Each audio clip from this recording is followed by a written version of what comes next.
He came to Pittsburgh from the streets of New York 4 years ago, and RICARDO GREER made his mark instantly. Big East All-Rookie Team, Big East Most Improved Player, second team All-Big East, the only player in school history to finish in the top 10 in scoring, rebounding, assists, and steals.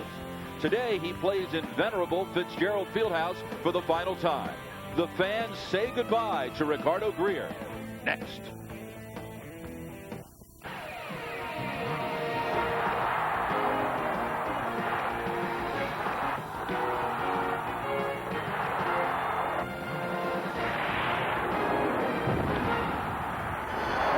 And on this final weekend of the regular season, we come your way from 50-year-old Fitzgerald Fieldhouse in Pittsburgh, where today the Hokies of Virginia Tech visit the Pittsburgh Panthers.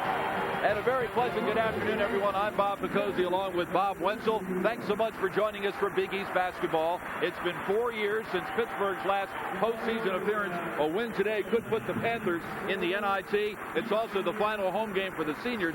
Bob, they've been playing basketball here for nearly a century, and you can count on one hand the number of players who have had a better career than RICARDO GREER. Well, they've had some very good ones at Pittsburgh, but RICARDO GREER, I believe, is probably the most versatile of the players that have been the outstanding plays here. He has been honored today as one of the historically top players in the league, and you can see why. Take a look at his numbers. He ranks very highly in every statistical category. That means something. On the other hand, Brian Chase, the little guy from Virginia Tech, is the most accurate three-point shooter in the league. He can put the basketball on the floor and stop on a dime. For them to have a chance today, Brian Chase will have to be doing his thing for the Hokies. And the class of 2001 being honored here today at Fitzgerald. This the scene just seconds ago as RICARDO GREER was afforded a standing ovation. The opening tip next.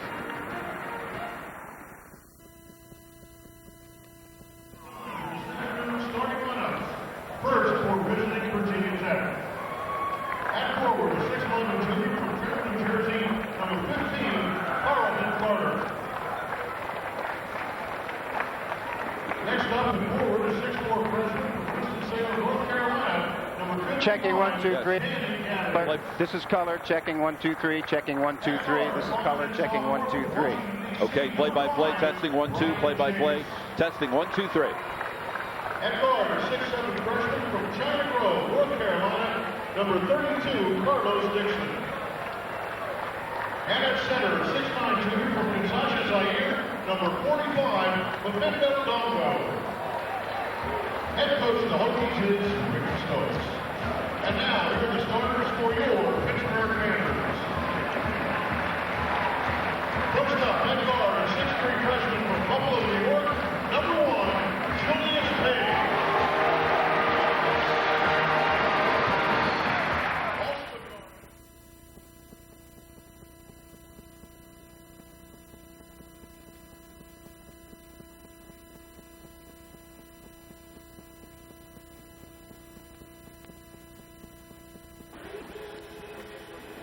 Today's game is brought to you by Volkswagen. On the road of life, there are passengers and there are drivers.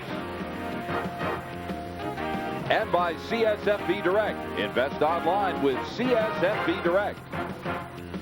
And by Reebok. Experience the fit of the Reebok pump only at Foot Locker. Are you pumped?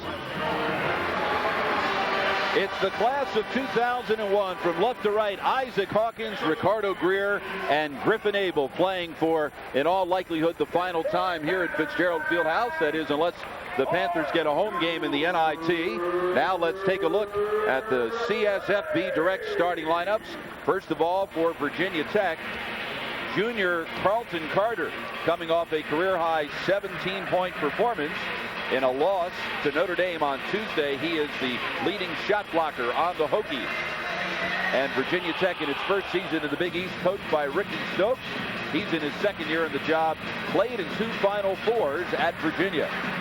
And for the hometown Pittsburgh Panthers, like RICARDO GREER, Isaac Hawkins, senior center from New Orleans, playing for the final time at Fitzgerald Fieldhouse. Hawkins is the 4th leading shot blocker and the 10th leading rebounder in school history. 3rd team All Big East performer 2 years ago as a junior, redshirted last year because of a broken leg. And the coach of the Panthers in his second year, is Ben Howland. Previously was at Northern Arizona, and already Pittsburgh with one more win this season than last season. Bob, if the Panthers win today, no matter what happens in the Big East tournament, they will finish above 500, and that should be enough to get them into the NIT. Well, the NIT is what they are hoping for at this point. They cannot have a letdown against the last place team today. They should not have a letdown. Senior night, RICARDO, GREER, and Isaac Hawkins, they ought to have plenty of energy in this one. And the tap is controlled by Pittsburgh. Jerron Brown getting the start at guard for the Panthers instead of Brandon Knight, in somewhat of a surprise. Knight is 4th in the Big East in steals and 7th in assists. Well, the reason for that is Jerron Brown played great against Syracuse. He played terrific in the second half when they were down 27. What a start for GREER. RICARDO GREER with that basket moves into sole possession of 8th place on the all-time Pittsburgh career scoring list. You know, you think of Brian Shorter and Charles Smith and Jerome Lane and those kind of players when you think about Pittsburgh basketball history. And RICARDO GREER maybe has not played on teams that had as much team success, but his individual performance has been simply outstanding. Dixon beats the low block to Carter. Shot clock at 10. Carter spins. Called for traveling by Ed Corbett. He's working the game today with Jim Burr and Jim Haney. Well, Carter's a long, thin guy who can run up and down. He had a great game, as you mentioned, against Notre Dame. That was his best game of the year, where he had 17 and 8. So he's coming off his best season, his best game. They have had 7 days rest, Bob, coming in here, so they should have plenty of energy to play, despite the fact they're not playing in the Big East tournament. And Page buries the 3, his team-leading 33rd. You know, at this time of year, it's the last regular season game between these two teams. Pittsburgh has a lot to hope for in terms of NIT. Virginia Tech not going, been well publicized, they are not going to the Big East tournament, but they have no seniors on the team, so these kids have a lot to look forward to next year in the tournament. Ryan Chase, that shot certainly altered by the great big mitt belonging to the 6'4" Brown. Nice look, GREER to Hawkins, stripped from behind by Dixon. Last touch by Dixon, Pittsburgh ball. Dixon, one of those young athletic freshmen that Ricky Stokes has on his team. He's experienced a lot this year. Hopefully he's learned a lot as well. Quick inbound pass to Page, misses the right side jumper, rebound Brown, and a fresh shot clock. Then Brown finds GREER left side, fakes his man off his feet, another 3. That was a hard shot because he got the man off his feet and stayed in the same spot and shot it. You know, I'm kind of sad today, Bob, thinking about GREER and him leaving here. You know, senior nights, I don't like them too much. This will be the final senior day here at Fitzgerald. The Panthers will move into their new home across the street next January. Off the miss, the putback inside for Mafindo Dongo, the big 6'9" junior out of Kinshasa, Zaire.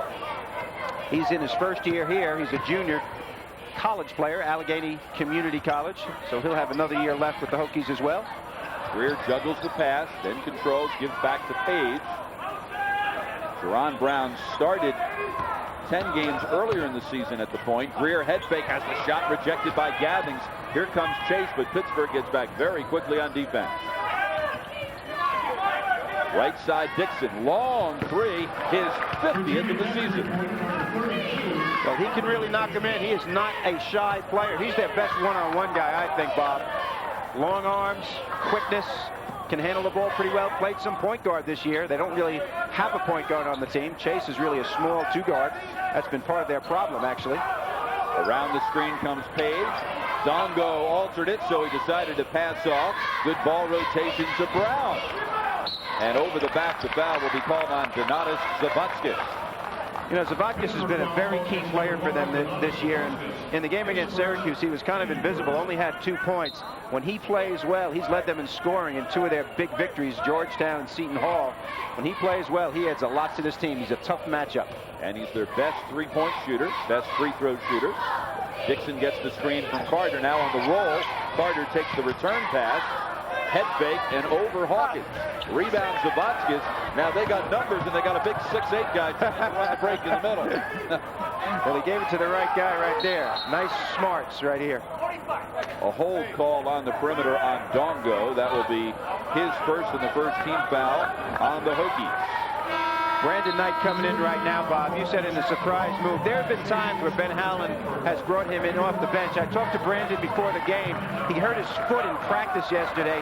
The bottom sole of his left foot is really bothering him. And Jerron Brown, the best utility man Ben Howland has for his team. Greer off the inbound pass has 8 points in the first 4 minutes.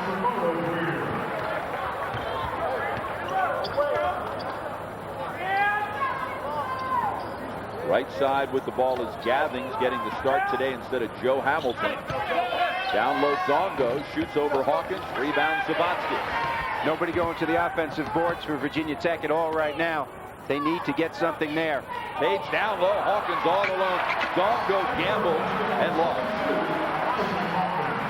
Talking to Ricky Stokes yesterday, and I know you spoke with him as well, Bob, and I think he voiced his opinion to both of us that, you know, this is like their tournament game right here. You know, they're planning for the future. They're hoping they can go out on a positive note.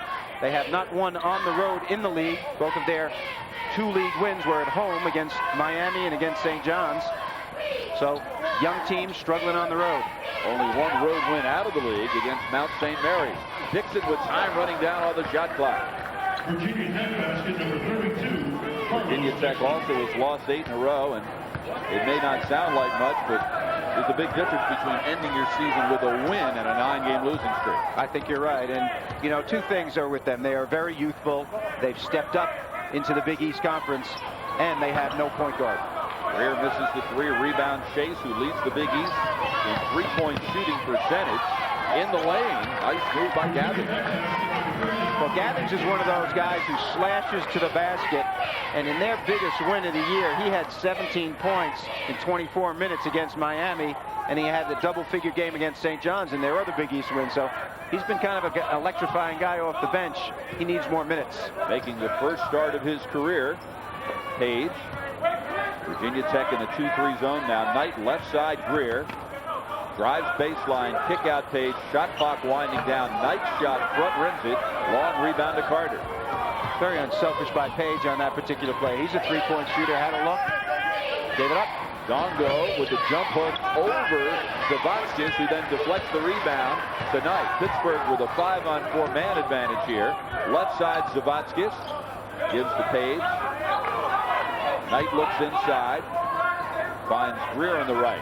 Reversal, left side, Page. Now to Page again. Panthers having a tough time trying to go inside out on this possession. Time running down on the shot clock. Greer inside, beats Zavatsky, counted, and foul number 2 on Zongo. Perfect execution on the part of Pittsburgh. Got the shot clock down where they want it, able to get a layup. And this is very unselfish play right here. Greer gets 3 Hokies on him, and as a result, Zavatsky, an easy one close to the basket. And Mavindo, if you're going to foul people with that body, foul them hard. He barely touched Zavatsky, and he goes and makes the shot. From Lithuania via New Jersey and Ohio. Plays for their country's team in the summertime, where he gains valuable experience. You better never be a travel agent, pal, if you want to go to Lithuania that route. You're going to go to New Jersey, you don't want to double back to Ohio. It's long enough anyway. Zongo sits down with 2 fouls. John Smith checks in. So does Drew Smith. Long 3 by Dixon. No good. Rebounds Zavatsky. He's been a terror off the glass. He really is a versatile player as well. You know, he rebounds well. He shoots well. Right side, Page, his second 3 of the afternoon. It's been a 3-point parade for the Panthers. Greer with a couple, Page with a couple. A couple of nights ago at the Carrier Dome, they couldn't buy a 3-point basket. I think most teams much more familiar on their home rims. Nice head fake inside. Crashing to the floor is John Smith. That will bring a stoppage of play. Will also result in our first official timeout. But at first, the concern is for John Smith. We can see the people checking his eyes first. When a guy lands on his back and then hits his head like that, they want to check him out. He comes up and he jumps here and gets caught on the back of Brandon Knight and lands on his tailbone, but I think he's all right. We will step aside. Pittsburgh to an early 7-point lead. 7 minutes gone here at Fitzgerald.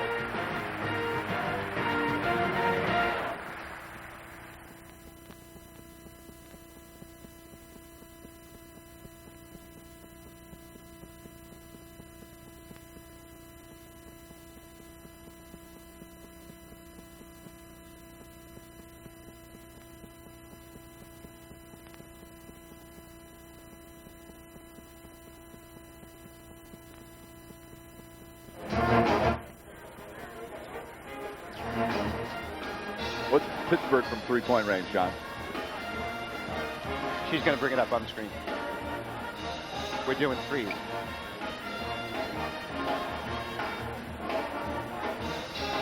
Okay. Thank you.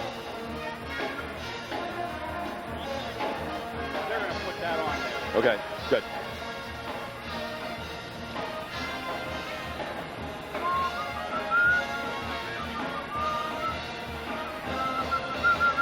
So you're not flying out till tomorrow, you said?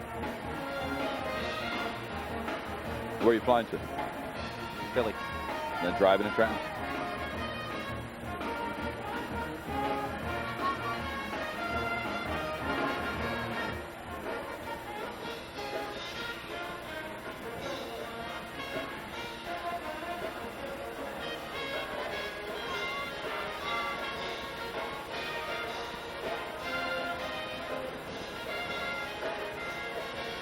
Today's game is brought to you by Cooper Tires. A lot of mileage for the money. Cooper Tires. Drive on.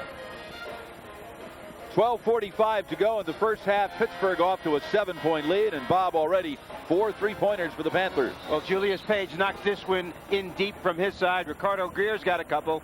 And of course, right here you can see Ricardo spotting up in the corner. Watch how he pump fakes and then stays in the same place. Look at that follow through with his hands. Excellent, excellent rotation on it. Beautiful, beautiful shot. And there you look at the numbers, 50%, 57%. If you shoot 7% of those threes, baby, you're going to win a lot of games. Virginia Tech has relied heavily on the three themselves this year already, with 39 more threes this season than they had a year ago, led by Chase, who has 56 of them. Hokies in the zone, out of the timeout, left side, another three by Page. He's got 3 of them. Part of being able to shoot well from three-point range is the use of the pass. And right now, Pittsburgh moving the ball very, very well. Corey Morris, 6'11" freshman, is checked in for the Panthers. Chase for 3. Gets the roll. He's 12th in the country in three-point percentage, 45.6%. Well, in all games, he is #1 in the Big East, but in Big East games only, he is 3rd in the conference in three-point shooting, but still certainly among the leaders. You can see a very compact zone here, trying to get some traps to create turnovers, and they do right there. And Knight goes down hard. Bad pass. He couldn't catch it. Quickly the other way goes Dixon. Bryant Matthews is checked in for Virginia Tech. He sat out the game last weekend against Notre Dame with a bruised right leg. I think that Brandon Knight is not feeling well. His leg looks like it's bothering him. Usually he's much quicker out there on the floor. I can see Jerron Brown playing an important role in this game. Left side, Greer. Hokies stay in the zone.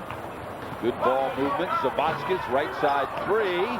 Rebound off the hands of Greer to Chase. Chase, pull up 3. And he will shoot from anywhere across the midcourt line. Well, you can see his value. Came off the screen last time and knocked one in, and then this one in transition. I like the 3 in transition. You're much more open, and lots of times you have your body going toward the basket. Nice, easy one there for Chase. 59 threes for Chase, the sophomore from Washington. To Julius Page. Julius Page has, I think, the best dunk of the year against Georgia. When they beat it over Boom J, and he adds to his resume of outlandish dunks right there. Well, no matter what he does in the wake of that inauguration night dunk, it could only be the second best shot of his career. Foul on the perimeter will be called on Brandon Knight. That will be #1 on Knight, #2 on the Panthers. Timeout, 10:27 left. Julius Page above the rim. with perhaps an NIT bid on the line. Pittsburgh with a 6-point lead over Virginia Tech. And Bob, when Brian Chase is 1 foot off the bus, he's in shooting. Right here, he knocks this one in. Brandon Knight way away from him. You got to get up on him early. He gets another one from the top of the key out of the regular offense. Gets a nice shooter's roll here. Watch how it hits, goes up against the backboard. A lot of iron, but it goes in. He takes about 2/3 of his shots that he takes attempted are from 3-point range. He knocks them in from deep. Entering the ball game, he had 206 3-point attempts. Off the give and go, it's knocked away for a moment by Brown, who then resets the offense with 15 left in the shot clock. Left of the lane, Carter puts it on the floor, backs in on Hawkins, and scores off the glass. Carter, a transfer from Colorado, where he was a member of the Big 12 All-Freshman team 2 years ago. Bad pass thrown at Cage's shin, then a reach-in foul on Jerron Brown, his first and 3 on the Panthers. Well, you hate to see multiple mistakes like that. A bad pass and then a foul by the same team. That doesn't help. Sometimes you want to foul a guy in a fast break situation in the 10-second line so he doesn't get an easy layup. Right here is where Virginia Tech has struggled. They are not good in set offense because Chase is not really a point. They have struggles when they run their stuff. Right side, Chase. Gotta find him. Hit the top of the backboard, says Jim Haney, so the ball will come back to Pittsburgh. Ben Howland told me this week, I think a win puts us in the NIT, and that would be a huge step forward for our program. Having a winning season is a big deal for us. Well, it really is, and they haven't been able to string them together. You know, they've had a pretty tough schedule. They are a team that's very good defensively. They're limiting teams to the fewest points in the Big East Conference, and in the games where they run their stuff efficiently, they have a good chance to win. They've had some huge wins this year, but have had a problem sustaining them, putting them back-to-back. Down low, Hawkins. He's doubled. Good kick out. Brown draws the contact. That goal will not count. Well, those are the ones where Hawkins should keep his hands off of it. Right here, Jerron Brown, this is his best play. He floats to the basket very, very well. Right here, Hawkins touches the ball while it is still in the cylinder, and that, of course, is illegal. Jerron Brown made 4 of those floating shots in the second half at the Carrier Dome in their last game to keep Pittsburgh's hopes alive. He gives them a lot. Zabatskis returns for the Panthers, replacing RICARDO GREER. GREER, the 9th leading scorer, 11th leading rebounder in the Big East. Preseason first-team selection for all Big East. Not sure RICARDO will make that team because of the Panthers' struggles in the one-loss department. I think he's a second-teamer this year. You know, the 2 Troys, Troy Murphy and Troy Bell, and of course Michael Bradley among that group. Lenahan, because his team is way, way up there, and Calvin Bowman, I think, has a real good shot at it. Well, that would be maybe Preston Shumpert. And as Brown starts to go down the lane, a whistle and another foul on Virginia Tech. And how about the youth this year in the league, Bob? All kind of good freshman players. Karan Butler at Connecticut, Omar Cook, Darius Rice really making Miami a spoiler. Then Miami having beaten today Miami and having beaten West Virginia the other day, I think spoiled the hopes of those 2 teams in terms of their NCAA resume. Brandon Knight will return the foul on Drew Smith, his first 4 on the team. By the way, at halftime, Bob will bring you up to date on not only the scores in the Big East today, but the latest on the seedings and the brackets for the Big East tournament, which starts on Wednesday. You might want to bring a pencil and paper, and might even want to get your VCR machine cranking on this one. It is a little confusing.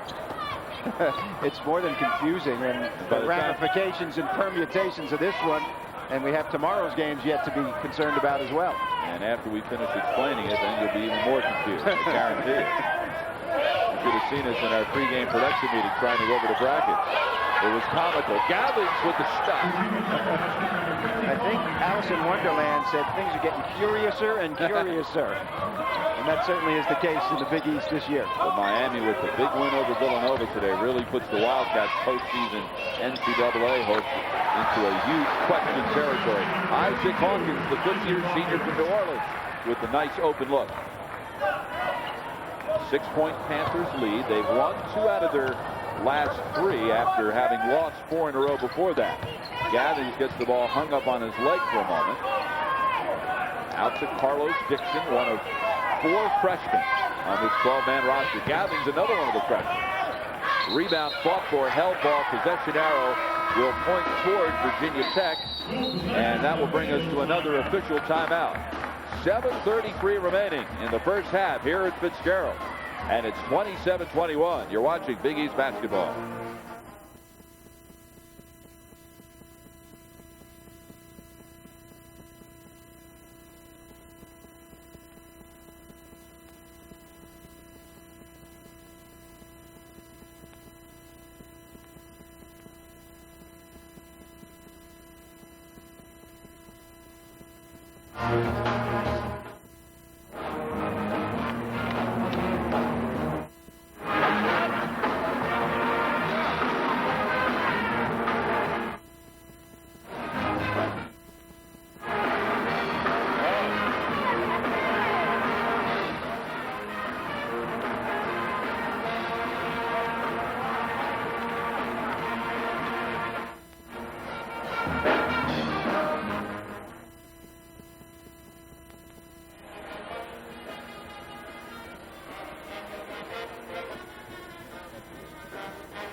Bob Picozzi, Bob Wenzel back in Pittsburgh. The Panthers lead by 6. First year in the Big East for Virginia Tech, and they have predictably struggled. Ricky Stokes told me this week, we're so young, we have no juniors or seniors who have gone through these Big East wars.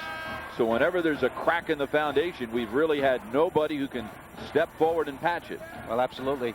Lack of experience in critical situations really has been a problem for them. But the good part of it is, since they're not playing in the Big East tournament this year, they've been eliminated being in last place. All these guys are back next year, so they'll have a chance to earn their way to go to New York. And none of them have been in New York for the Big East tournament before, so maybe they don't know what they're missing. That's one way to look at it. Top of the circle, it's Drew Smith, defended by Jelomir Stevanovic, junior from Yugoslavia, who has checked in for the first time for the Panthers. Spin move in the lane, Dixon overnight. Rebound weak side, John Smith has it wrestled away. Good to see him back out on the floor after that nasty spill earlier. Stevanovic, a good open shooter, started 10 games earlier in the season. Averaged 30 a game at Gulf Coast Junior College last year. Needs to be open. Down low, wanted to go to GREER, pass deflected and stolen by Matthews. Turnover number 3 for the Panthers. Difficult catch right side for Drew Smith. Rebound knocked away, last touch by the Panthers. Chase will return for Virginia Tech, and he'll replace Drew Smith. Chase missed 4 games earlier this season. 1 with a broken bone in his foot early, then 3 with a broken hand. In fact, we saw him at the hotel last night, and you asked him when you saw him in the elevator, where's the bandage on your hand? He said, I'm not playing with that anymore. He told me Michael Vick gave it to him. It was one of those football padded things on his hand. Says it's annoying. He shoots better without it. Shot pretty good with it. He sure did. Here's Dixon, top of the circle. Goes behind the back on GREER, gets a hand on it. Then it's stolen right back. Restolen, and Matthews got away with one. He reached out and grabbed Zavatkas' shirt. Rebound comes to Virginia Tech. Now they have numbers 3-on-2. Gathings right down the middle. Rebound batted up and winds up in the hands of Knight. Both ends, guys doing things they can't do. That's why there's terrible misses like that. GREER missing the left side 3, and Hawkins with the push on the rebound, and that will be number 1 on Isaac and number 4 on the Panthers. Well, Isaac and Ricardo in their senior day game got off to a very, very good start, but Virginia Tech holding tight here at 27-21. It's important for them to stay close the entire first half. They don't want to get their youthful enthusiasm dampered by getting behind too far in a game on the road. Only meeting of the season between these two, who have not played each other in 21 years. Ball knocked away, last touch by the Panthers, and Ben Howland will reinsert Torrey Morris and Julius Page. Only previous time Virginia Tech played here at the Fieldhouse was so long ago. Lyndon Johnson was in the White House, and Bob Wenzel was still perfecting that jumper of his on his driveway in West Islip, New York. 1967. Only time the Hokies have ever played here previously. And you were doing radio games with Eaton Hall. I thought you were going to say for the, for the Fort Wayne Pistons. Here's another steal. Dixon ahead to Chase. Knight can't catch him. And the lead is down to 4. Pittsburgh started off very well against zone, but Ricky Stokes has changed it and gone to a 1-1-3 alignment. You can see it right there with the big guy at the top. It eventually goes into a 2-3 looking set, but the forwards come way out on the wings. It's a matchup kind of deal. The Hokies have been known to use what are referred to as junk defenses. Against UConn, we saw a lot of 1-3 and a chaser when Alvin Mooring went off in the first half. GREER can score from outside, and he can beat you inside as well. He's got 10 points, and he is a tough out. Mr. Versatility at Pittsburgh. And this kid's gone through an awful lot right here. Change of coaches. There have been some troubles in the last couple of years at Pittsburgh. Guys getting kicked off the team and so on and so forth. And he has been there constant. He even had a bad back earlier this year and has done continually well. Jumper by John Smith is good. That basket by GREER at the other end puts him in double figures for the 24th time this year and the 84th time in 87 career games. Oh, man. He said there's a lot of basketball left in this season when I was talking to him before the game. And that means to me that he thinks they're going to go to the NIT, and he thinks that they're going to try to make some noise in New York in the Big East tournament, where they are seeded number 5 in the West. Joe Hamilton sends that Pittsburgh shot into the stands. Timeout, it's Pittsburgh by 4.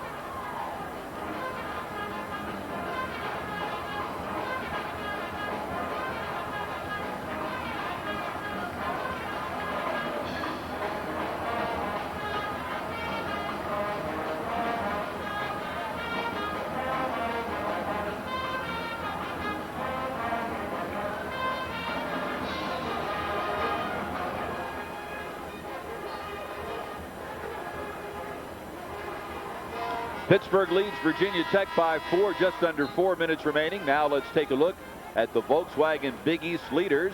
And we are getting a first-hand look at Brian Chase, who is 3rd in three-point shooting percentage. Well, these are the numbers for league games. Lionel Armstead, Todd Billett at Rutgers, Brian Chase here, and Darius Rice, a 6'10" three-point shooter, and Matt Carroll of Notre Dame, very, very accurate. Those are your marksmen in the Big East from the three-point line. In overall games, Chase is 1st in the Big East in three-point shooting percentage. He's also 12th in the country. Jerron Brown, the pull-up jumper over. Dongo is back in with 2 personal fouls. I like to think of Jerron Brown as a point guard linebacker because he is about 6'4", 225. Bob, he doesn't shoot well from outside, but when he gets to the lane, he's pretty good. Chase misses the shot. Dongo rebound. Point guard linebacker. How about point guard nose tackle? Nice catch on the low block by Carter. Rebound, Ricardo GREER. He's 7th on the all-time Pittsburgh list in that department. A lot of white shirts around that rebound. That's what you want. GREER right down the lane, and he'll draw the foul.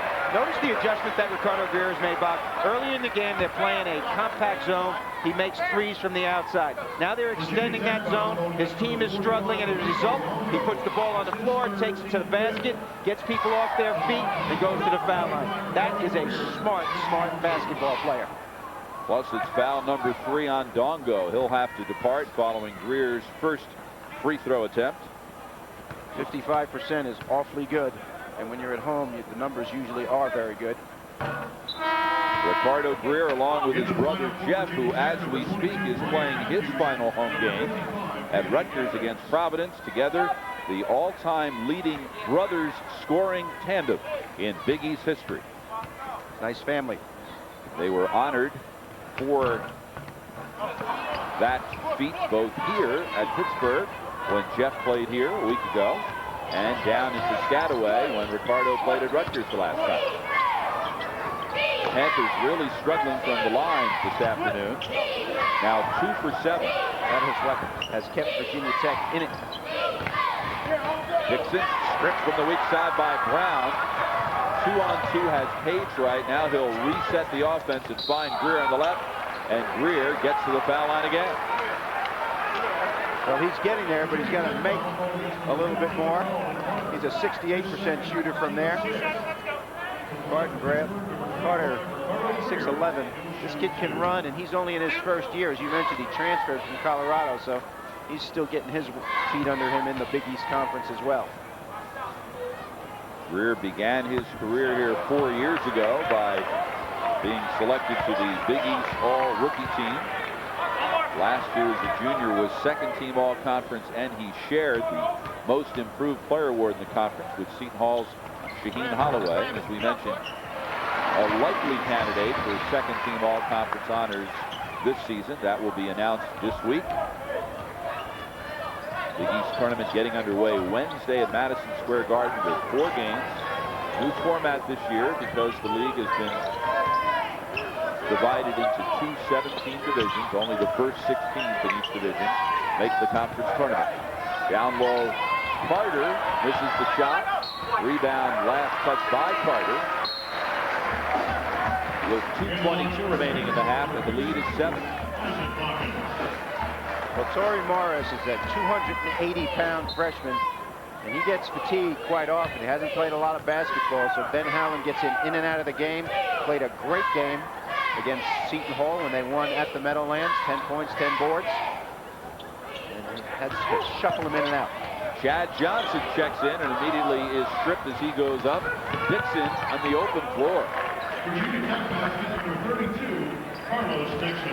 So the Panthers having trouble handling the basketball, and the lead is 5 inside 2 minutes.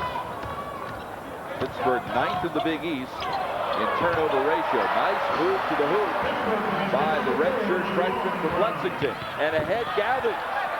The Hokies continue to beat Pittsburgh up the floor. Well, the reason that happened is Julius Page did not get back. When the point guard penetrates, the 2 guard must get back. And Jerron Brown is a penetrating style point guard. Page has to cover the backyard when that happens. Brown posts up, chase inside, but has his shot blocked from the other side. Here comes Dixon. Virginia Tech with a chance to cut that lead to 3 or even 2. Inside, it's Carter, and it's a 3-point lead, and Ben Howland has seen it up. Timeout, 1:08 to go in the half. 34-31. The Panthers on top. 14-12 is Pittsburgh. They may need this win to get into the NIT.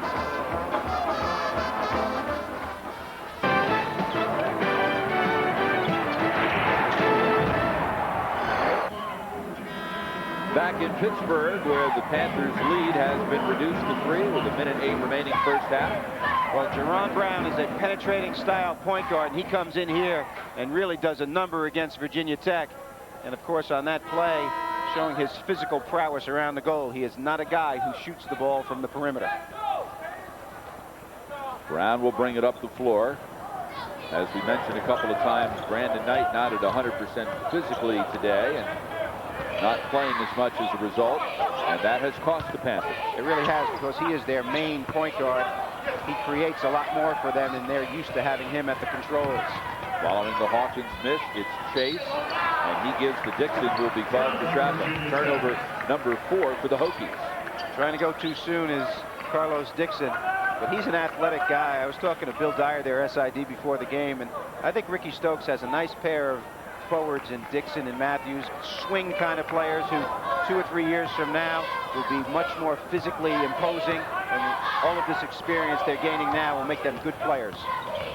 Brown to Greer, left side three. Rebound off the hands of Carter and out of bounds, so it will be Pittsburgh ball.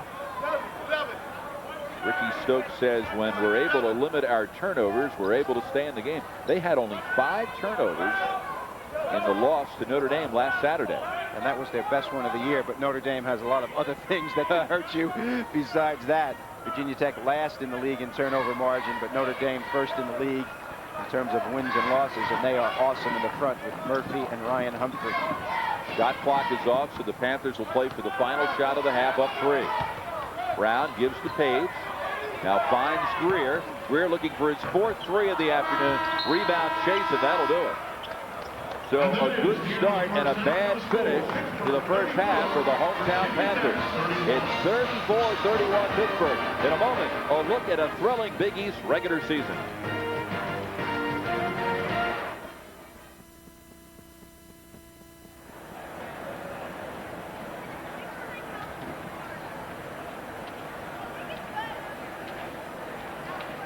Tiebreaker in a multi-team tie. Head-to-head how results. You did against the others. It's going to be hard for us to do in a minute or two because it's a lot of math. UConn is 2-4 against the other 3. I know that off the top of my head. So I got to believe somebody's better. Look, you take one team, I'll take the other team. I'll take Villanova. Okay. And I'll take St. John's. Villanova swept UConn. Split with St. John's, so that's 3-1. And lost to Miami twice. So Villanova's 3-3. So that automatically puts them ahead of UConn. It is halftime between Virginia Tech and Pittsburgh. Welcome back.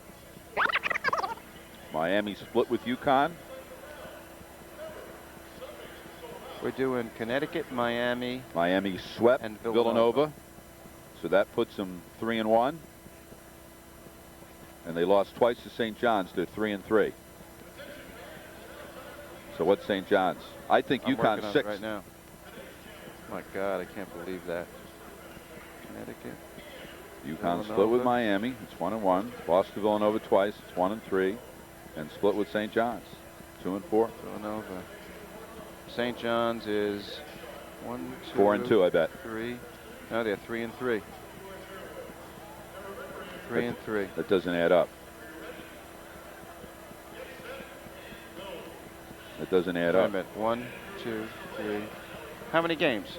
5? Should be 6 games against the other 3. Yeah, against Villanova, Miami, and Connecticut, right? Yeah. Oh, I left this Connecticut out. Yes.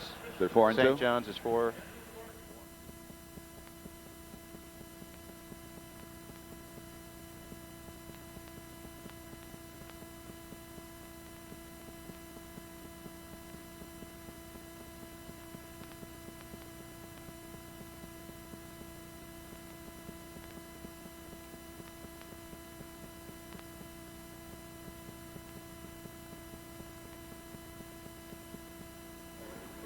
It is halftime between Virginia Tech and Pittsburgh. Welcome back to Fitzgerald Fieldhouse. I'm Bob Picozzi. The Big East regular season began on November 9th, and it ends tomorrow. And there certainly has been no shortage of thrills.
The Big East tournament starts Wednesday, and if you're not completely confused by the seedings, Bob Wenzel and I will complete the job when we return.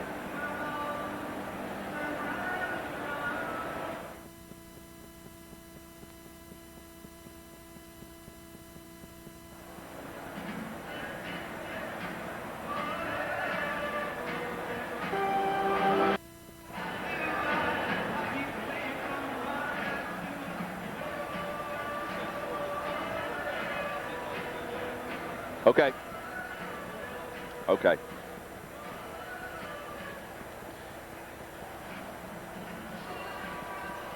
Wow. Well, that's what I'm going to say. You with me? Well, you going to go down in flames with me? The only thing you have to be careful of here is you're rushing through this, and it's very complicated for people to understand, you know? Right, but... And I think that we got to make sure they understand a lot can still happen. It's confusing, and the story is that it's a very, very tight kind of league. You know, that's what this is all saying. But I think in the East, by my read on it, the St. John's game doesn't affect the East. Affects the West.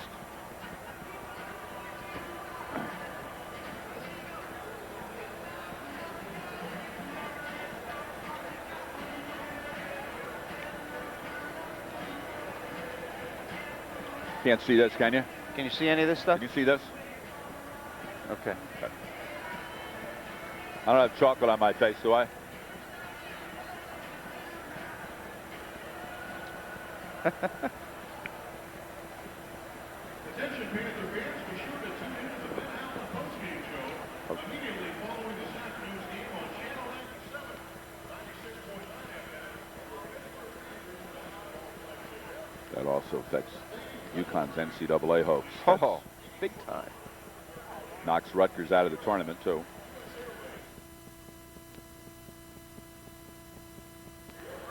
At halftime, it is Pittsburgh 34, Virginia Tech 31. Welcome back to Fitzgerald Fieldhouse in Pittsburgh. I'm Bob Picozzi along with Bob Wenzel. Plenty of action on this final weekend of the Big East, and already we've seen a couple of scores early today that have major implications for the conference tournament. This is so complicated, I cannot tell you. Today's scores throw everything out of whack. Miami has been the spoiler. They beat West Virginia. Today they beat Villanova. Hurt Steve Lappis's chance and Gail Catlett's chance for the NCAA. Seton Hall beats Connecticut, which is unbelievable. That makes Rutgers not go to the tournament, and Seton Hall is in. And it does all kind of discombobulations to Connecticut as far as their place in the tournament and as far as their chance for an NCAA tournament bid as well. More action coming up tonight in the Big East. We will see Boston College playing out West Virginia. Boston College has already wrapped up the #1 seed in the East. Then on Sunday's schedule, a couple of huge games. This will determine second and gets an opening round bye in the West in the Big East tournament. And that is between Syracuse and Georgetown. Syracuse and Georgetown battling for that spot. You want to make sure you get the bye. And if Syracuse wins and Georgetown loses, the Cuse will get the bye and Georgetown will be in the first round. If it doesn't happen that way, it'll be the other way around. This is the way the standings look as we speak. Boston College and Providence have already secured the #1 and 2 spots. On the basis of what has happened today, St. John's has wrapped up the #3 seed. Miami 4, Villanova 5, UConn 6. As we mentioned before, Virginia Tech cannot finish out of the basement. Well, and those teams right in there, they are so close that it doesn't matter who's seeded where. They're going to be great in the tournament. Big East West, Notre Dame has locked up the #1 seed. Georgetown and Syracuse will battle tomorrow to determine who finishes second, who finishes third. The other teams are already locked up into their places. That's right. West Virginia is already set, and Pittsburgh is already set. Connecticut could play Seton Hall again in the first game of the tournament. And, of course, this is what the W stands for West, E stands for East. And I'll tell you what, it's going to be an unbelievable tournament. Now, West Virginia's #4, that's definite. The #5 team at this point looks like it'll be Miami. East 3 looks like it'll be St. John's. West 6 is definitely Seton Hall. East #4 looks like it's going to be Miami. I said before East 5 should be Villanova. And then the rest, we go from there. At halftime, it's Pittsburgh 34, Virginia Tech 31. We'll be back with a look at first half highlights after this.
Back in Pittsburgh, where the Panthers lead Virginia Tech 34-31 at the half. Let's take a look at some first half highlights. Well, three-point shooting has been very, very important in this game so far.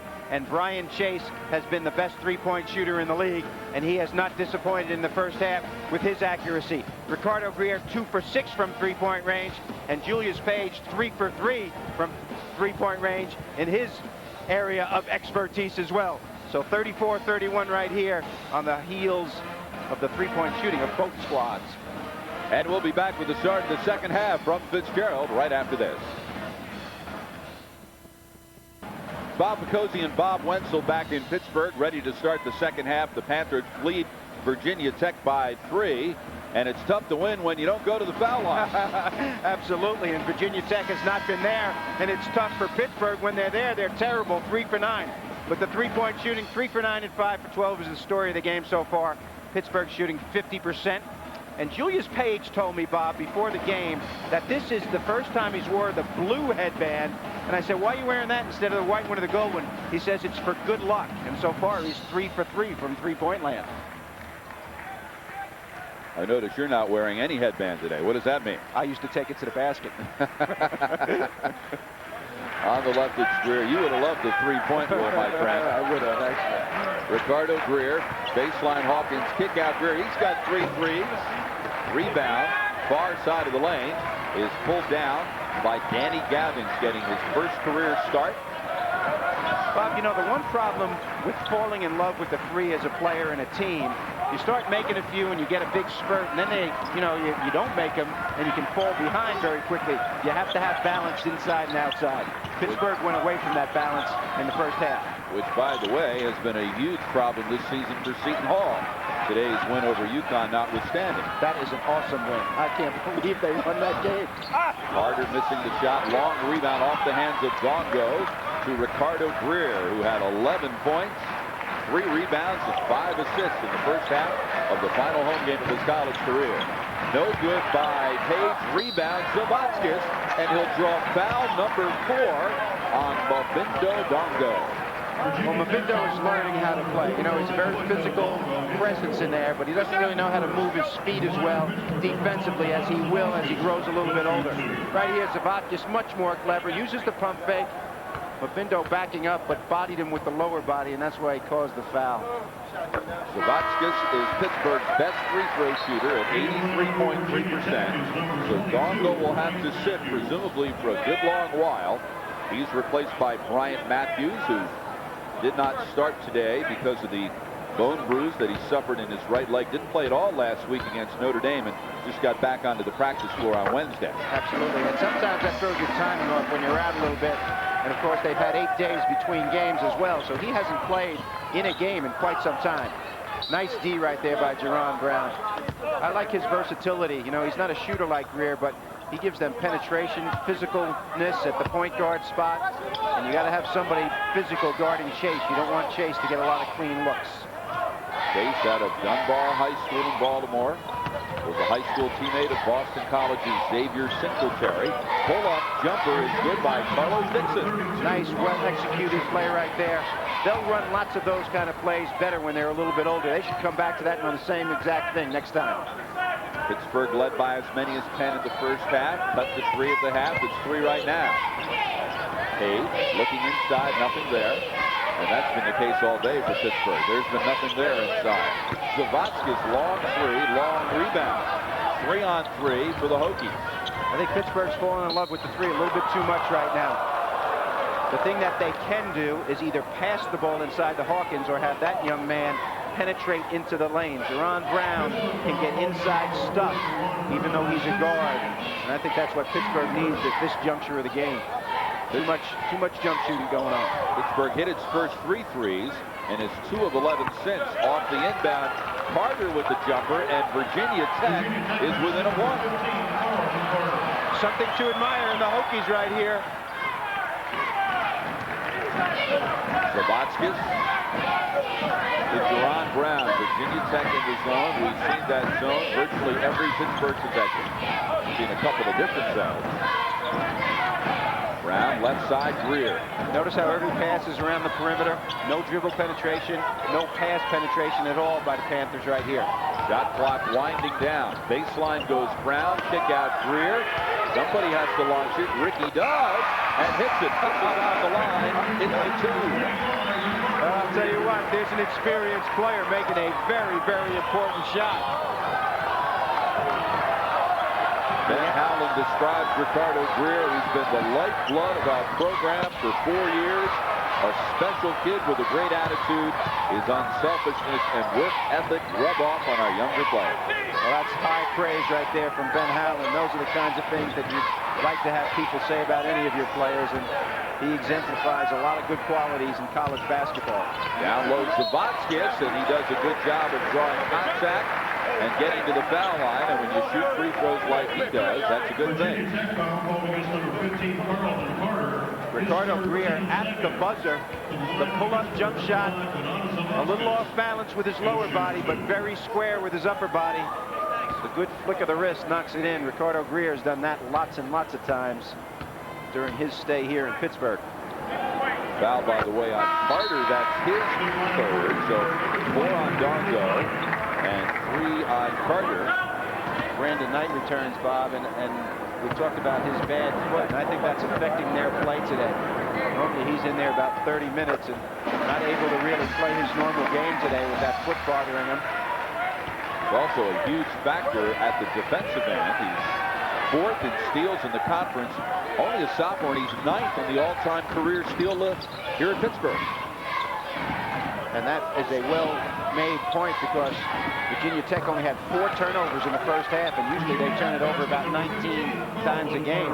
And their offense has been efficient in the second half. They're knocking everything down. Carter again with the right side jumper. By the way, Carter and Dongo have committed 7 of the 8 fouls that have been called on the Hokies in the entire ballgame. GREER for 3. Rebound in the lane to Carter. Well, Carter and Dongo are the inside guys. Maybe the outside guys aren't playing any D, and they're having to foul. Dixon misses the 3, and the rebound is pulled down by Hawkins. Panthers tough at home, 11-3 this year here at Fitzgerald. Had a big win early in the conference season against Seton Hall. Probably seemed like a bigger win at the time than it turned out to be when you look at the sort of season the Pirates have had. They were ranked 9th in the country at the time of that win, Bob. So it was big, big time. There was lots of celebration in Pittsburgh over that one. Of course, Seton Hall has fallen on hard times since that juncture. Foul is on Gathings. That will be his first and 3 on the Hokies. And here's Isaac Hawkins playing for the final time at Fitzgerald Fieldhouse. He's 4th in career block shots in Pittsburgh, 5th in career field goal shooting percentage, 10th in career rebounding. And having said all that, Bob, he certainly has not had the sort of senior season that either he or Coach Ben Howland had wanted. I think so, and part of it was that he was out all last year with a bad leg. He redshirted last year. Got a tough time starting out this year. Change of system. Ralph Willard ran a different system than Ben, so there was an adjustment there as well for Isaac. But he is a guy who needs to get involved in this game, because if he doesn't, they are in not good territory right here. Down low, they come right back out to Chase for his 3rd 3 of the afternoon and the 60th of the season. Virginia Tech looks very comfortable to me right now. Start of the second half. They came in the second half with lots of good energy. Pittsburgh not playing solid D right now at all. Vatskis goes baseline to GREER. Up top tonight. He launches the 3. How did that not stay in? Rebound Hawkins. Rebound battled for last touch on the baseline by Carter. And that will bring us to a timeout with 15:03 to go on Senior Day at Fitzgerald Fieldhouse. It's a 1-point Panthers lead.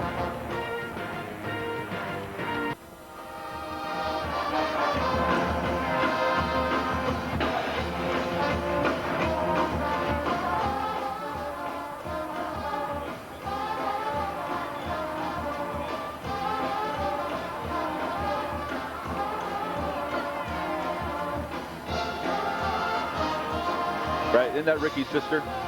That's Ricky's sister, right? Yes.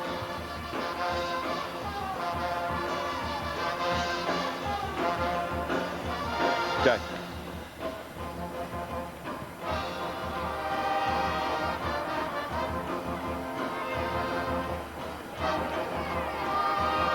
I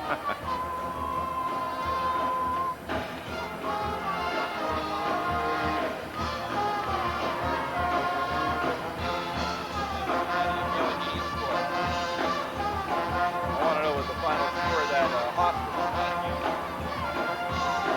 93-57.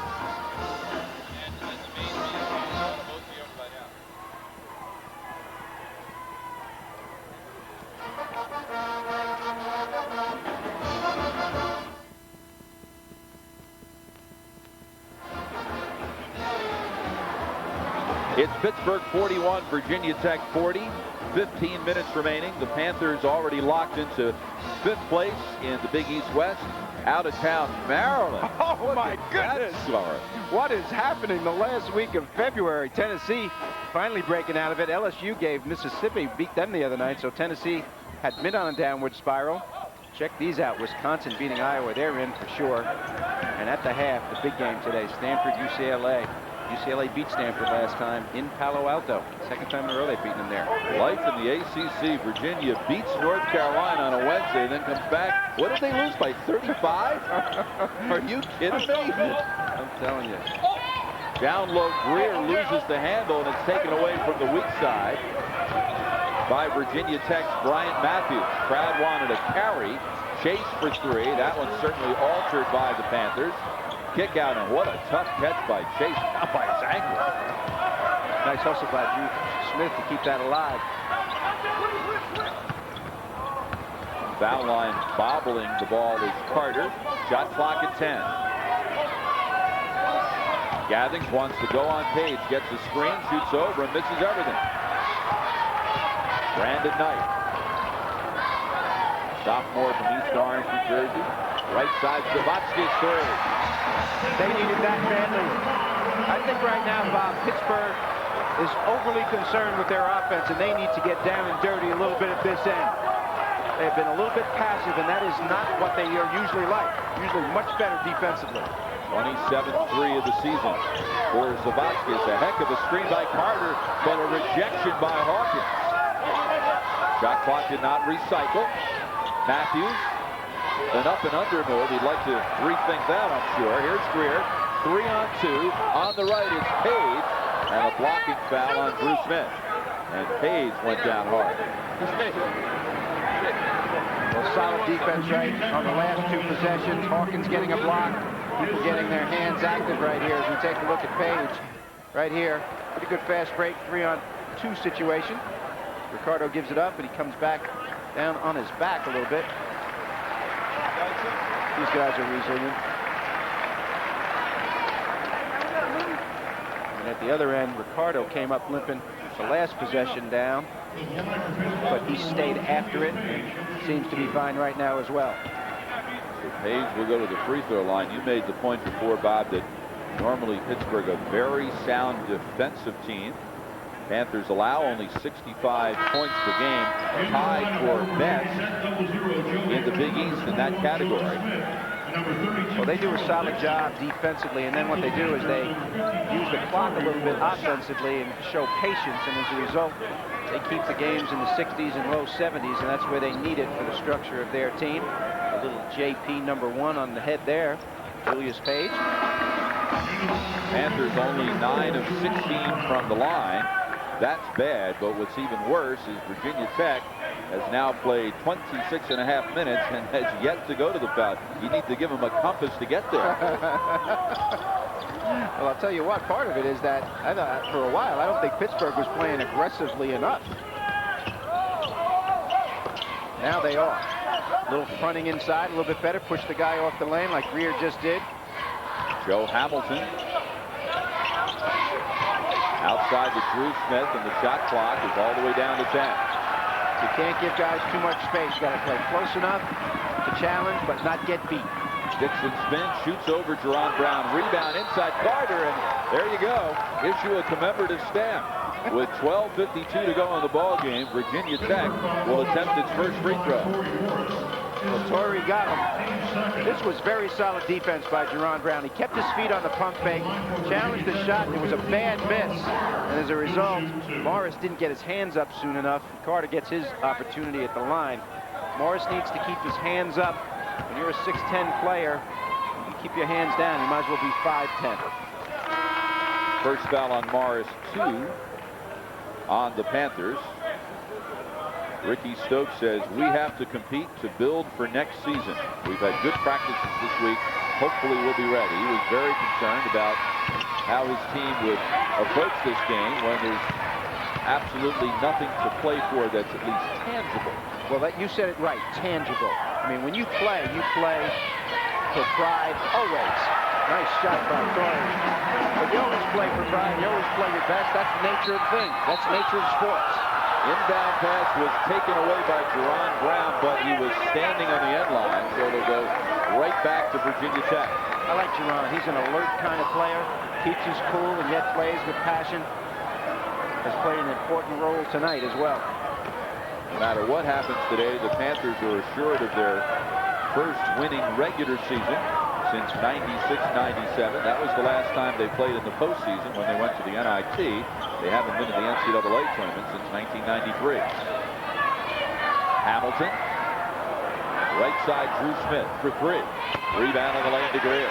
Very good defense by Greer and Brandon Knight. Knight challenged that well. They get an opportunity on the break here. Knight finds the cutter. Greer, he's hammered from behind by Hamilton. Well, Knight and Greer combined at both ends there defensively and offensively. Hamilton gets the hack right here. A nice ball fake by Brandon Knight and a good cut by Ricardo Greer, and they might as well hack him because he's not shooting well from the free throw line tonight.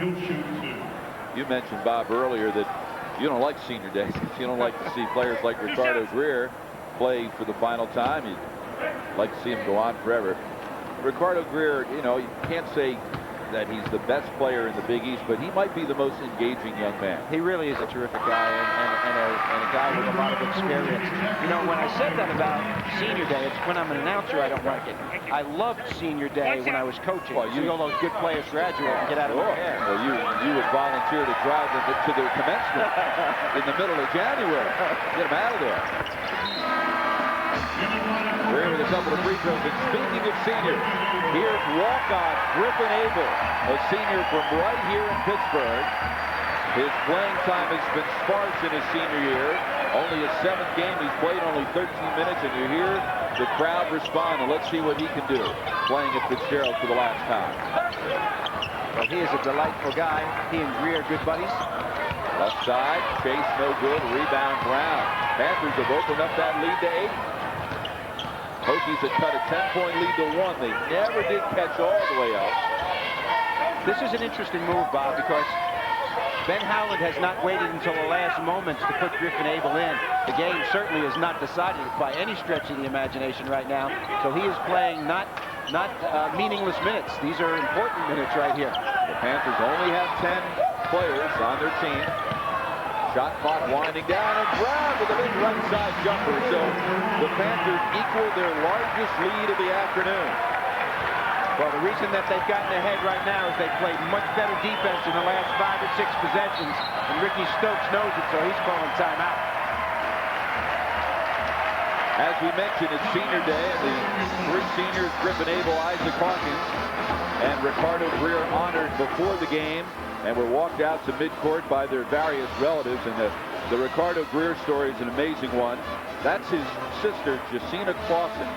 When Ricardo was 14 and his brother Jeff, who of course is a player at Rutgers, was 13, their mom died, and Jacina raised the 2 Greer brothers ever since then. There's her son, their nephew, Nino. And in a wonderful gesture by Rutgers, today's the final home game for Rutgers. And Jacina Clausen can't be in 2 places at one time.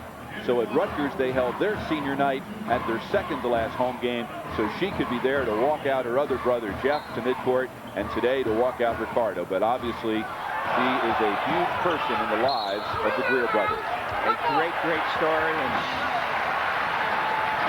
applause to not only Rutgers and Pittsburgh and the Ricardo Greer family as well. Nice to see that kind of thing. Timeout, 11 minutes to go, and the Panthers have opened up the lead back to 10. All right, fans, you know what that music means.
They pulled within one twice.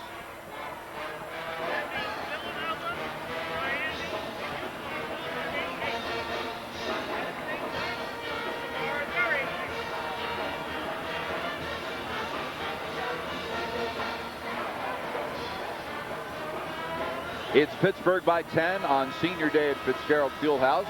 It's time now for the Beck's Beer game summary. Pittsburgh trying to finish the season at 15-12 in the regular season, and at 7-9 in the Big East. Fellow there could use a Beck's by the end of the day, huh? We'll get to that Beck's Beer summary, we promise you, a little later. On the left side, Zavatskis, Virginia Tech in the zone. Knight drives right side of the lane, finds Zavatskis. Then Knight finds the cutter. Brown inside Greer. Great passing, but Greer missed the layup. Zavatskis rejected by Carter, and Virginia Tech tried to save, and Dixon did not look the pass into his hand. Well, that was great offensive execution, and Greer missed the end play. But look at this interior passing. Great unselfishness right here. And that's an unusual happening. Circle that in your date book. Ricardo Greer missing one around the goal.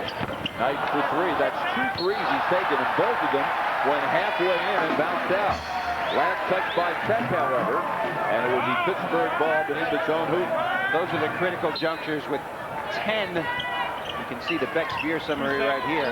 Virginia Tech only shooting 38%, Pittsburgh 47%, and the two featured players both doing their job, Greer and Chase. And the Hokies only 29% from the floor in the second half. Coming through. Knight, baseline Greer kick out Knight. He'll try it again. Long rebound to Brian Chase. Chase right now is Virginia Tech's career leader in three-point field goal percentage at 41.5%. Didn't they have a guy named Bimbo Coles play there? He did. I'll tell you what, so he's in good company. Gathings in the lane over Brown. That one really drew rain. Well, going from the Atlantic 10 to the Big East is a change for their team in terms of the courts and getting to know the players and the different kinds of elements involved. Both teams competitive, both leagues competitive. Virginia Tech playing with good heart in the position they find themselves in. Brown with the pull-up jumper extends the lead to 10 again. Good composure by Jerron Brown. He's played 2 good games in a row, and that is his game. Pull-up jumpers in the lane. And we'll get a foul on the Hokies. Team foul number 6 here in the second half. A couple of substitutions for Pittsburgh. Re-entering Isaac Hawkins along with Julius Page and Chad Johnson. Well, Griffin Abel was able to get in there and get some minutes as a senior on senior day, and they're significant minutes. The team did not lose anything while he was involved. Johnson, kick out to Brown. They look inside for Hawkins, can't find him. Now they got him down low. He's doubled. Finds the open man, Chad Johnson, for the pull-up jumper. Rebound Hawkins, but he'll be called for over the back on the rebound. Well, Chad Johnson tried to take a difficult shot. Hawkins pushed off inside. when a guy gets a rebound that clear, when there's a lot of people around, you know there's a little push in the back involved. Chase, right side, Carter. Jerron Brown doing a very good job on Brian Chase. I'd say. And it results in a turnover. Number 7 for the Hokies. You know, Chase is a very good shooter for Ricky Stokes, and Ricky was a little player as well, you know, a short player, and a good one, and good defensively. But when you put a longer player on Chase, it bothers him. Stokes played in 2 Final Fours in Virginia. GREER right side jumper. 17 points for the senior from New York City. When Pittsburgh plays more aggressive at the defensive end, they seem to be smoother at the offensive end. The things go hand in hand. Biggest lead of the afternoon for the Panthers at 12, and it's about to become 14. Oh! Jerome Brown sends it in. He is having his best game of the year right now. Jerron Brown equaling his career high with that basket at 12 points in a loss at Notre Dame back on January 15th, and he's got 12 points this afternoon. Timeout, 7:44 remaining. The Panthers' lead is its biggest of the afternoon.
It's the biggest lead of the afternoon for Pittsburgh at 14. Now let's take a look at the BMW ultimate drive of the game.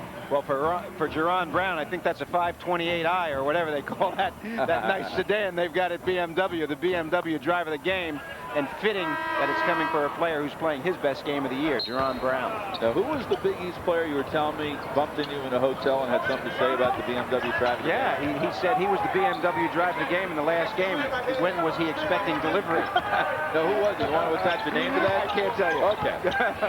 But the point is he did not get one. No, he didn't. He did not. Nor did the announcers, by the way. We're trying to rectify that for next season. Gabbing. And a shot clock violation. So the Hokies fell asleep at the switch that time. You got to know, coming out of a timeout, how much time's left in the shot clock. Very unaware. Ricky Stokes changing defense. He gave his visual signal for the full court press. They're going to go 1-2-2, try to trap at the 10-second line. Johnson finds Knight. Pitt handled it well. Well prepared. Back out tonight. Let's see if Knight sees more playing time down the stretch, with the Hokies likely to trap, try to get back into it. Well, with Knight and Jerron Brown and Julius Page, you know, you got a good threesome in the guard slots. Right now, Johnson is in playing that small forward spot. And his shot is rejected by Carter. He leads the Hokies in blocks. Right side, Gabbing. Foul will be called on, I believe, Knight. Well, Brandon tried to step in front to take the charge. Johnson got the block, but the foul had been committed already. Pitt cannot fall asleep at this juncture in the game right now. You know, they built a comfortable lead by playing solid defense, up 14 with 6:42 to go. It's not time to stall out. It's time to be aggressive at both ends. You mentioned the Atlantic 10. Virginia Tech played the 5 previous years in that conference. Never was able to advance beyond the quarterfinals of the conference tournament. They did tie for first place in the West Division of the Atlantic 10 in 1996. Then they spent the 17 years before that playing in the Metro Conference. So they have been all over the map in terms of their affiliation, and they would like to think that they're here to stay in the Big East. Well, it certainly looks like that. because basketball, football conference, Virginia Tech certainly an outstanding member of the Big East on the football side with Michael Vick and what they've done in the last 2 years on the field. And with Temple being asked to leave the Big East Football Conference, now you have a situation where every team in the Big East Football Conference is a full-time conference member in all sports. Knight for 3, and if it weren't for bad luck, he'd have none at all. 0 for 5 is Brandon Knight. But a long rebound and a fresh 35, which at this point in the game is maybe more valuable than the 3 points. Absolutely. Brandon Knight is getting no lift on his shot whatsoever. His left foot is bothering him. And he's a very, very quick player that uses his quickness on defense, but hasn't been able to get many steals this night. Shot clock inside 10. Knight penetrates, kick out left side, Brown. Rebound inside Hawkins. Isaac Hawkins, the 10th leading rebounder in the Big East. Lead back up to 14. That equals the biggest margin of the afternoon. Chase has it knocked away by Knight. Nearly has it knocked away again. Crowd thought Chase dragged his pivot foot, and you can credit that turnover to Brandon Knight. Fouled from behind on Carter, and that's his 4th. Well, that was solid defense. Brandon Knight and Jerron Brown teaming up right there. He looked pretty quick right there defensively. This young man has a penchant for stealing the basketball, and he's going to get his chance at the free throw. Well, I imagine Brandon had an opportunity to learn his skills as a youngster. Younger brother of Brevin Knight of the Atlanta Hawks. Their dad, Mel, was an outstanding player at Seton Hall. Good numbers by the sophomore. Also leads the team in steals and assists. Only a sophomore. Team foul number 7 for the Hokies, so everything for the remaining 5-10 will result in free throw chances for the Panthers. Early in the season, Bob, free throw shooting may have cost Pittsburgh a game or two. It certainly cost them in their home game against Syracuse. Yes, it did. They were ahead 14 in that game. Syracuse pressed them and came back very, very effectively. Jim Boeheim's team winning 20 games again like clockwork. Syracuse closes out the regular season tomorrow at Madison Square Garden against St. John's. Pass into the post, nobody home. Talk about an important game in that game. Syracuse and St. John's at Madison Square Garden. Does that have a familiar ring to it? All right. Wow. At stake in those 2 games tomorrow, Syracuse at St. John's, Georgetown at Notre Dame will be the number 2 seed and an opening round bye in the Big East tournament in the West Division of the Big East. Georgetown right now in the driver's seat, but a Syracuse win and a Georgetown loss would make the Orangemen the number 2 seed. And Georgetown has to go to Notre Dame as they do there, and they have lost to Notre Dame already this year. Hawkins playing solidly in his last game in the building, doing what he does best, play away from the ball and make some key baskets around the goal. Knight finds Brown. Back out tonight. I am surprised that Virginia Tech really hasn't tried to go some man-to-man right here. Pittsburgh has solved the situation in terms of executing well against the zone in the last few minutes. Foul on Hamilton, that's his second, 8 on the team. Right here, solid pass, using the short corner, use the pump fake, get the defense off your feet. Solid play by an experienced guy. The chant for the crowd is they wanted Griffin able to go in, and Ben Howland wants to keep the customers happy. I like what he's done. He put him in before, got him in there during a significant time of the game, took him out, maintained the lead, gets him back in. That's a violation by Jerron Brown on that one, Bob. That was the only thing he's done wrong tonight. That will negate the free throw. Back comes Virginia Tech. Chris Exelis in the lineup. Number 24, started the first 14 games of the season. He's a freshman from Toronto. Dixon, the right side, pull up over Brown. Rebound in traffic. Dondo stripped by Greer. Here's the 3-on-1. Knight looks right to Isaac Hawkins. His vision may be defense go to one side, and he gave it up in the opposite direction. Classic play. Nice play. The two seniors still in the lane. The sophomore quarterback dishing. Lead up to 18 as we approach the 3.5-minute mark. Down low, Carter. He's fouled by Brown. That would be number 3 on Duran. Pittsburgh foul called against number 4. Timeout, 3:35 to go. Officials. I think Brandon Knight knows how to run a fast break.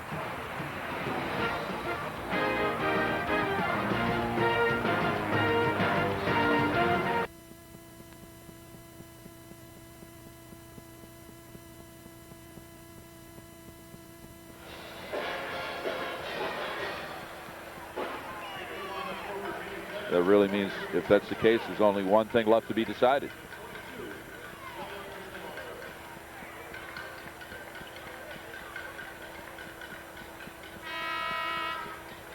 Back in Pittsburgh, 3:35 remaining. The Panthers have opened up the lead to 18. Again, the stakes are high. Pittsburgh, with a win today, would put itself in good position to receive an NIT bid. And of course, the Panthers could conceivably add to that win total. Today would be number 15. They could get another 1 or 2 in the Big East tournament next week. They will play, by the way, Wednesday at 7 o'clock against the number 4 seed in the Big East. Hold on, it's good. And the number 4 seed in the Big East, we have no idea who that will be.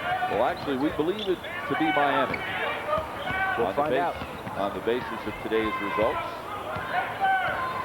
Right now, there are 3 teams at 8-8 in the Big East. Villanova, UConn, and Miami. St. John's 8-7, and will play tomorrow at home against Syracuse. There's Griffin Abel. Think the crowd wants him to get on the board. Stevanovic in the lane with the pull-up. Rebound, Dongo backs it out to Drew Brown. 3-on-2. Beats Carter inside. Pass out to Exelis.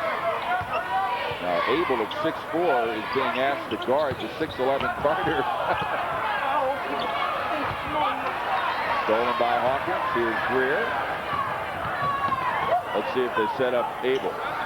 Hawkins, the long jumper. Play getting a little playgroundish now. Well, it is, and you know, I think a little discouragement on the part of Virginia Tech here. Isaac Hawkins getting a few more points during his last game at Fitzgerald Fieldhouse. You know, we keep referring to it there. You see Brendan Knight told you a lot about his left foot. He's been hurt in practice.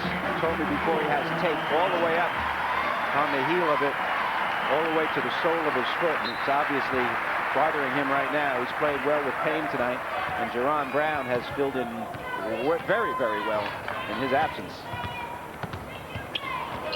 On the right, it's Exelis. Dongo goes baseline.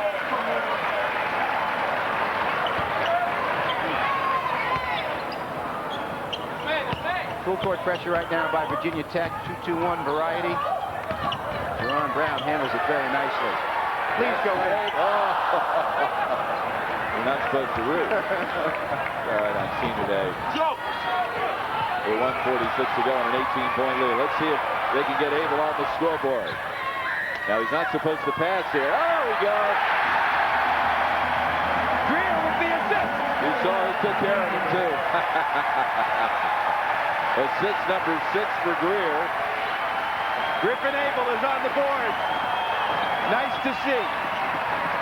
Now does that make up for the time that Ricardo took Griffin's cell phone in the airport, and Griffin spent the next hour and a half looking all over for him before he gave it back to him? A little playful joke among friends. Greer will bring it across the big court line as we approach the 1-minute mark. Abel came back from a very serious motorcycle accident to play Division I college basketball. Gets his shot rejected. Morris is fouled from behind. And he'll get to the free throw line to shoot a couple. Well, your thoughts can't help go to the postseason tournament. And Torrey Morris, his development, you know, get to play a few extra games right here, and that is very, very important. Big men usually develop a little bit more slowly. Morris, pretty nice stroke at the free throw line. And the hand for Ricardo GREER.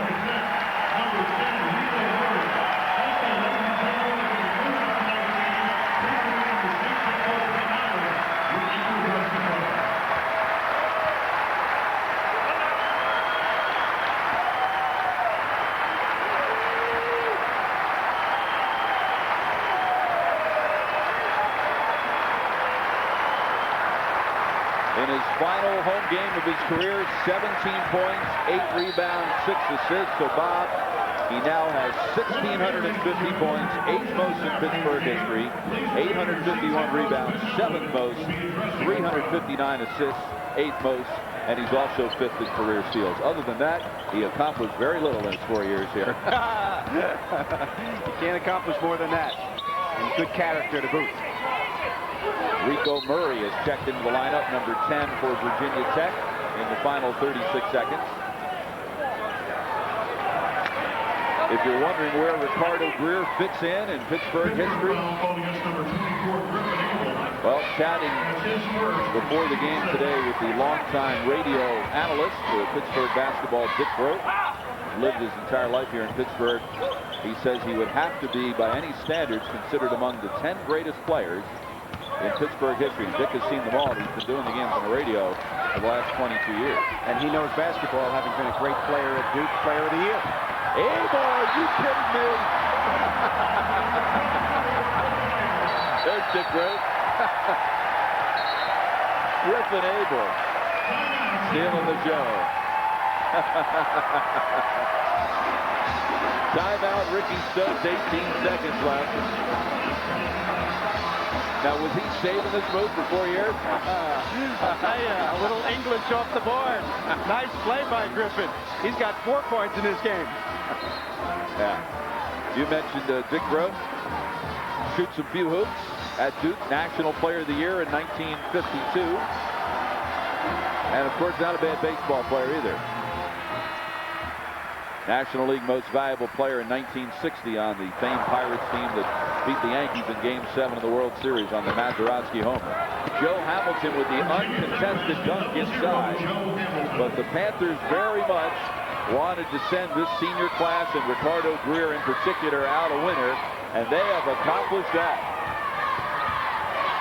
As they beat Virginia Tech by a final score of 70-51 on senior day. Ricardo GREER, 17 points, 8 rebounds, and 6 assists. And unless Pittsburgh gets a home game in the NIT, this was the final time that Ricardo will lace them up here at the 50-year-old Fitzgerald Fieldhouse. So Pittsburgh ups its record to 15-12, finishing 7-9 in the Big East. Virginia Tech concludes its season at 8-19, 2-14 in the Big East, and the Hokies finished the regular season with a 9-game losing streak. Pittsburgh will go on to the Big East tournament on Wednesday night at 7 o'clock at Madison Square Garden in the opening round. They will be the number 5 seed in the Big East West Division, and their opening round opponent in the conference tournament will be the number 4 team in the Big East East, and that will be the Miami Hurricanes. GREER, the only player in Pittsburgh history to finish in the top 10 in career points, rebounds, assists, and steals.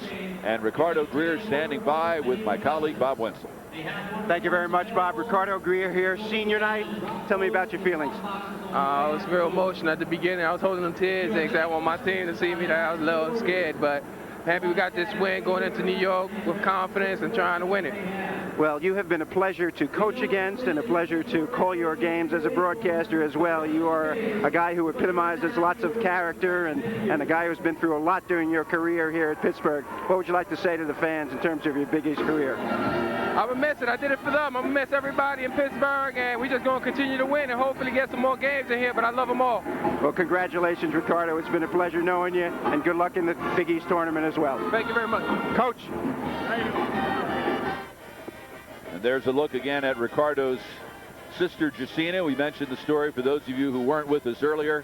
Jacina raised Ricardo and Jeff when their mom died when when Ricardo was 14, and Jeff, of course, outstanding senior player at Rutgers this year, was only 13 years old. And Jusina was there to walk Ricardo out to midcourt before the game during the senior day ceremonies. Let's go back to Bob Wenzel and Panthers coach Ben Howell. Congratulations, fantastic win. Senior night, tell me about it. We feel really good because this gives us a winning season for sure and a chance to be in the NIT. And I'm really happy for our two seniors, in particular Ricardo and Isaac. They've been here for 4 and 5 years, and it's a good way for them to finish their last game here as a Pitt Panther. Well, you're the 5 seed in the West, and then you're going to play the 4 seed in the other side. It's probably going to be Miami, and you've beaten Miami already. I'll tell you, they're really playing well right now. They've had some big wins there in the second half of the league season. But we won't know for sure, I don't think, until tomorrow's St. John's game, or unless you know something I don't know. But whoever it is, we're glad to be there. Nobody is an easy game. Every game's a tough game in this league, so we're going to have to show up and play very, very well to win on Wednesday night. Back to this game for a moment. Second half, they came out on fire. They really played very, very well at the start of the second half. Your defense looked very lethargic, very uncharacteristically lethargic. You called timeout, then they came up, and I think that's what really turned the game. What'd you talk to them about defensively? Well, we just had to pick it up. Carter had made a couple of jump shots where he faced up, and that was on the scout report, and we weren't really following the scout report kind of like we need to do at all times. But I knew our guys would come back, and our seniors really led us. I'm really excited again for Ricardo and Isaac and Griffin Abel. They did a great job today. And, you know, Virginia Tech was not an easy game for us because our guys went in this game thinking, oh, it's going to be easy. Hey, they played a lot of tough games, and he's going to do a great job with that program, and I'm just glad we got the win. Well, congratulations on the win. Ben Howland in Pittsburgh wins on senior night.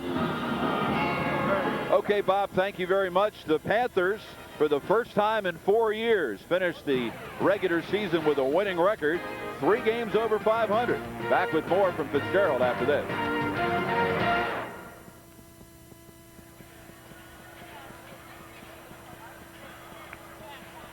Back in Pittsburgh, where the Panthers beat Virginia Tech by a score of 70-51. They finished the regular season 15-12, 7-9 in the Big East. Virginia Tech winds up its first season in the conference 8-19, 2-14 in league play. So Pittsburgh, it had already been determined, Bob, before the game that they would finish 5th in the Big East West, and of course Virginia Tech had already secured its 7th place finish in the Big East East. And so now the Panthers look ahead to the Big East tournament. We heard from Ben Howland. He'd like to think that this win gets them into the NIT. Of course, it never hurts to add to that total. And they will play on Wednesday night at 7 o'clock in their first conference tournament And game. we're not sure who we think Miami.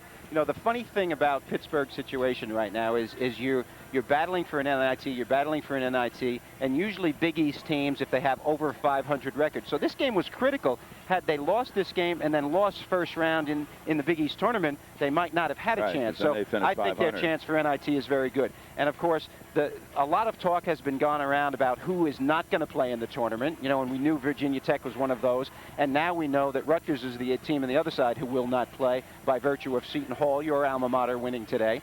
And of course, the middle ones, you know, with St. John's and Connecticut and Villanova, West Virginia, that all gets discombobulated. And tomorrow, when Syracuse and St. John's play, that has a great deal of effect on who is going to get that bid on the other side, the one who sits out. It's between Georgetown and Syracuse. So a lot of permutations still involved. Let's take a look at some final stats for RICARDO GREER in his final home game in the regular season, winding up with 17 points. The team stats, only 4 trips to the foul line for Virginia Tech. They just got nothing going inside. They really didn't. And of course, Pittsburgh, at the second juncture of the second half, really played solid defense and got to the free throw quite a lot. You know, you can see the turnovers. Virginia Tech only had 4 at halftime, but 16 for the game. Pitt only 8 turnovers, so as a result, a lot more opportunities for Pittsburgh, and they took advantage, especially GREER. We like that, for seniors to have that happen to them. And of course, Isaac Hawkins played a terrific game in his senior debut, and your call of Griffin Abel, he's going to tape this game and keep that forever.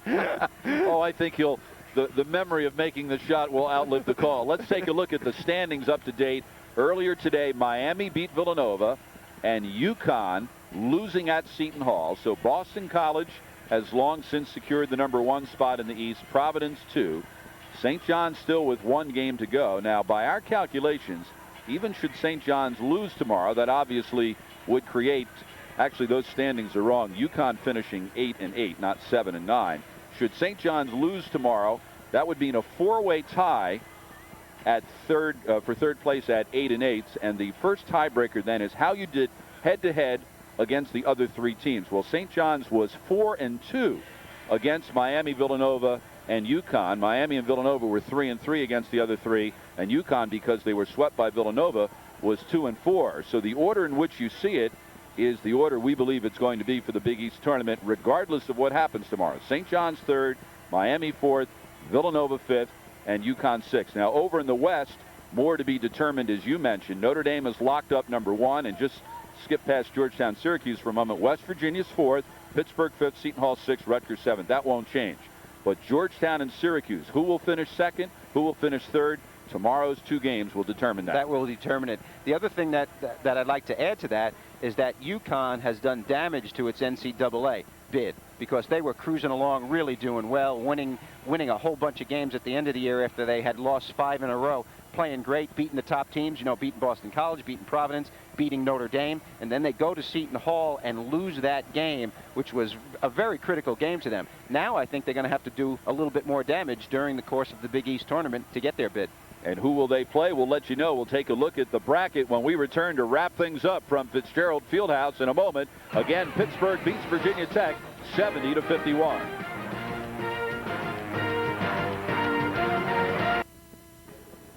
Today's game is brought to you by Volkswagen. On the road of life, there are passengers and there are drivers. And by CSFB Direct. Invest online with CSFB Direct. And by Reebok. Experience the fit of the Reebok pump only at Foot Locker. Are you pumped? Back in Pittsburgh, where Pittsburgh has defeated Virginia Tech 70-51. The Big East tournament starting Wednesday at Madison Square Garden. And this is the way things shape up. In the first game at noon, West Virginia, finishing number 4 in the West, will meet the number 5 team in the East, Villanova. They played once, overtime, double overtime. Then at 2 o'clock, the number 3 team in the East, St. John's, will meet the number 6 team in the West, Seton Hall. They have not played this year. Then at 7 o'clock, the number 4 team in the East, Miami, versus the number 5 in the West, Pittsburgh. Pittsburgh beat Miami earlier in the year. And finally, the number 3 team in the West, UConn, or maybe make that the number 3 team in the West, either Georgetown or Syracuse, will meet the number 6 team in the East, UConn. That will be a war, whomever it may be. And then waiting in the wings, the teams with the opening round byes.